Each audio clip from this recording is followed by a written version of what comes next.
విజయ్తో నన్ను పోల్చొద్దు పవన్ కళ్యాణ్. తమిళనాడు ముఖ్యమంత్రి విజయ్తో తనను పోల్చడంపై పవన్ కళ్యాణ్ అసహనం వ్యక్తం చేశారు.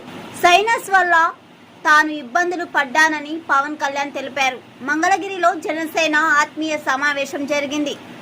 స్పోర్ట్స్ ట్రైనింగ్ వల్ల తట్టుకోగలిగానని పవన్ కళ్యాణ్ చెప్పుకొచ్చారు. భుజానికి కొంత గాయమైందని చెప్పారు. 150 మందితో మొదలైన జనసేన 21 లక్షల మందికి చేరుకుందని అన్నారు. ప్రస్తుతానికి అంతా బాగుందని పవన్ అన్నారు. జనసేన నేతలు ఏపీ, తెలంగాణ, కర్ణాటక, ఒడిశా నుంచి వచ్చారని చెప్పారు. మహారాష్ట్ర నుంచి 10,000 మంది కార్యకర్తలు వచ్చారని పవన్ కళ్యాణ్ అన్నారు. చాలా మంది నాయకులు వెళ్లిపోయిన జన సైనికులు తనకు అండగా నిలిచారని తెలిపారు.